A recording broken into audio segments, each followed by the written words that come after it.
पाकिस्तान पर ईरान के air strike के बीच एक बहुत बड़ी खबर आ रही है। ईरान के हमले से ठीक पहले पाकिस्तान के केयरटेकर पीएम अनवर उल हक काकर की मुलाकात ईरान के विदेश मंत्री हुसैन अमीर अब्दुल्लाहियान से हुई थी। ये मुलाकात स्विट्जरलैंड के दावोस में हुई। वर्ल्ड इकोनॉमिक फोरम की बैठक में हिस्सा लेने के लिए दोनों नेता दावोस पहुंचे थे, लेकिन इस मुलाकात के 12 घंटे बाद ही ईरान ने पाकिस्तान के अंदर आतंकी कैंप पर एयर स्ट्राइक कर दी।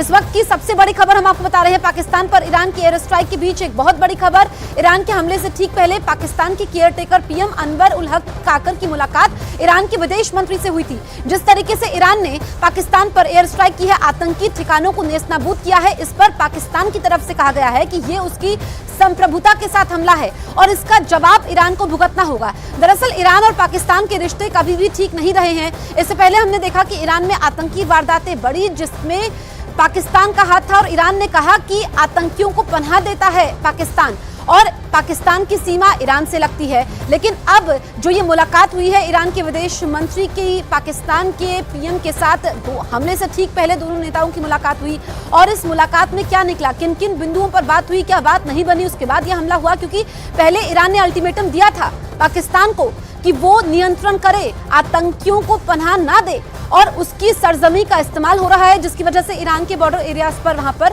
परेशानी बढ़ गई।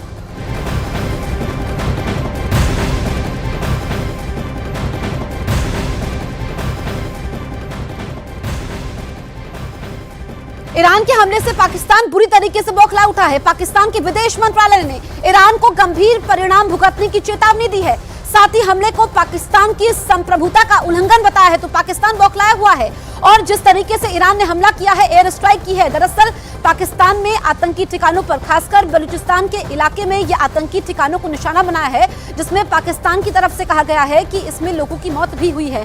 हालांकि और जानकारियां सामने आएगी, लेकिन ईरान को गंभीर परिणाम भुगतने की चेतावनी दी है। और इस वक्त जो जानकारी मिल रही है कि पाकिस्तान के विदेश मंत्रालय ने हमले की निंदा की है। पहले तो औपचारिक तौर पर पाकिस्तान ने कुछ भी नहीं कहा और हम देख रहे हैं कि वैसे भी इजराइल हमास युद्ध की वजह से मिडिल ईस्ट में पहले से काफी ज्यादा तनाव है। अब ये दो तस्वीरें आपके सामने हैं। एक तरफ दावोस में पाकिस्तान के पीएम से ईरान के विदेश मंत्री मिलते हैं और आप ये समझिए कि उसके ठीक 12 घंटे बाद ईरान पाकिस्तान पर एयर स्ट्राइक करता है। आखिर ऐसा इस मुलाकात में क्या होता है? पिछले एक महीने का अगर हम घटनाक्रम देखें तो ईरान की तरफ से कई बार पाकिस्तान को चेतावनी दी गई है, पाकिस्तान पर कहा कि वो आतंकियों पर कार्रवाई करे। तो क्या जो ये मुलाकात होती है ईरान के विदेश मंत्री के साथ पाकिस्तान के पीएम की, इसमें बात नहीं बन पाती है? या फिर जो पाकिस्तान हमेशा से करता आया है, आतंकियों को पनाह देता है, अपनी सरजमी का इस्तेमाल करता है दूसरे देशों में माहौल खराब करने के लिए। और भारत तो भुक्तभोगी हमेशा से रहा है,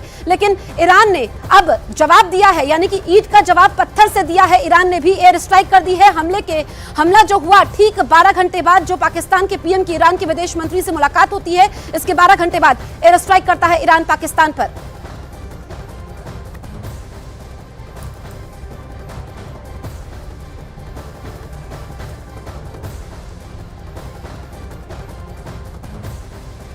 और पाकिस्तान को उसकी भाषा में पूरी दुनिया सबक सिखाती आई है, चाहे वो भारत हो, अमेरिका हो या फिर अब ईरान। आतंकियों का पनाहगार बने पाकिस्तान में सबसे पहले अमेरिका ने घुसकर ऑपरेशन चलाया था। 2011 में पाकिस्तान के अब्बोटाबाद में अमेरिका ने घुसकर ओसामा बिन लादेन को मार गिराया था और उसके बाद भारत ने साल 2019 में पाकिस्तान के बालाकोट में मौजूद आतंकियों के कैंप पर एयर स्ट्राइक की थी। और अब ईरान का सब्र जवाब दे गया है। ईरान ने इस बार पाकिस्तान पर बड़ी एयर स्ट्राइक की है। तो एक कहावत है कि बोया पेड़ बबूल का तो आम कहां से खाए। पहले इस आतंकी संगठन ने ईरान में ताबड़तोड़ कई हमले किए, जिसमें 80 से ज्यादा सिविलियंस मारे गए हैं। और उसके बाद ईरान की ओर से बलूचिस्तान प्रांत में उस जगह पर यह अटैक किया गया है जहां पर लगभग 1000 किलोमीटर का जो बॉर्डर है वो शेयर करता है पाकिस्तान ईरान के साथ। और ये कोई पहली घटना नहीं है, ये वही ऑर्गेनाइजेशन है जिसने चाबहार से कुलभूषण जाधव को पकड़ा था और उसके बाद ISI को बेच दिया था।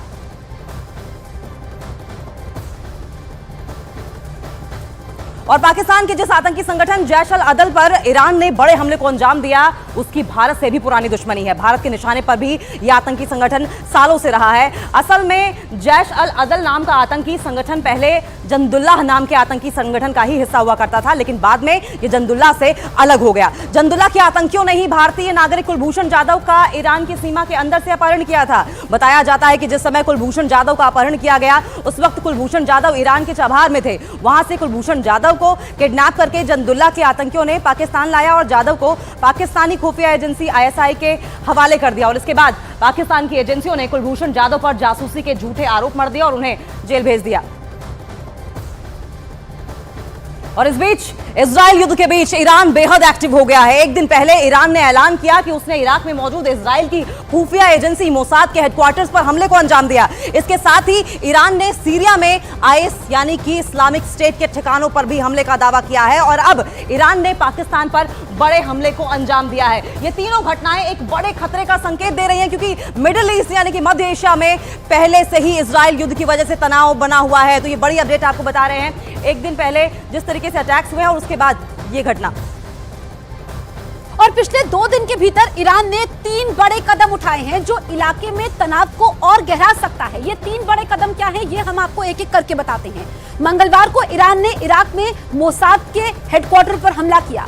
तो ये ईरान का ट्रिपल अटैक है जिसमें पहला कदम ईरान ने क्या उठाया ये हम आपको बता रहे हैं। दूसरा कदम, ईरान ने सीरिया में IS के ठिकानों पर मिसाइल अटैक का दावा किया है। अब तीसरा बड़ा कदम जो कि पाकिस्तान पर उठाया गया है और ये भी हम आपको बताते हैं कि एक के बाद एक ईरान काफी ज्यादा एक्टिव हो गया है। मंगलवार रात पाकिस्तान के बलूचिस्तान में ईरान ने एयर स्ट्राइक कर दी है, यानी कि पाकिस्तान को जवाब ईरान की तरफ से दिया गया है। टेंशन काफी ज्यादा बढ़ गई है क्योंकि इस वक्त हम देख रहे हैं मिडिल ईस्ट में पहले से ही काफी ज्यादा टेंशन बनी हुई है। और उसके बाद की आगे हम आपको तस्वीर बताते हैं कि रेवोल्यूशनरी गार्ड में जैश अल अदल संगठन के कई मुजाहिदीनों के घरों पर आत्मघाती ड्रोन से हमला किया है। इसके अलावा रॉकेट का इस्तेमाल भी किया गया है। ईरान ने बलूचिस्तान के सीमावर्ती पहाड़ों पर हमला बोल दिया है। ये इस वक्त सबसे बड़ी खबर है। इस हमले में 6 आतंकवादी ड्रोन और कई रॉकेटों से उन घरों पर हमला किया गया है। देखिए टारगेट स्पेसिफिक था, चुन चुनकर यहां पर निशाना बनाया गया है जहां पर आतंकी संगठन के मुजाहिदीन के बच्चे और पत्नियां रह रही थी, क्योंकि इसमें जानकारी यह मिली है कि 2 बच्चों की मौत भी हुई है। अब नतीजा क्या हुआ ये आप समझिए। नतीजा ये हुआ कि 2 मुजाहिदीन के घर में मौजूद सदस्य मारे गए जबकि अनेक के परिवार मारे गए और घायल हुए हैं। यानी कि आतंकियों को तो निशाना बनाया गया, उनके परिवारों को भी नहीं छोड़ा गया है।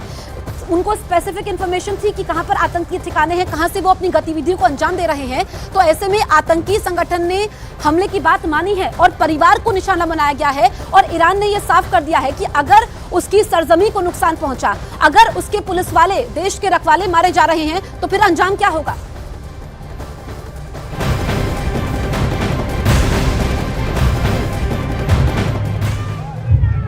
तो इस वक्त मैं अयोध्या में हूं। पूरी अयोध्या राम की भक्ति में लीन है, राममय हो गई है। इस वक्त तस्वीरें मैं आपको दिखा रहा हूं लता मंगेशकर चौक के पास की। आज प्रभु श्री राम अपने आंगन में पहुंचेंगे जो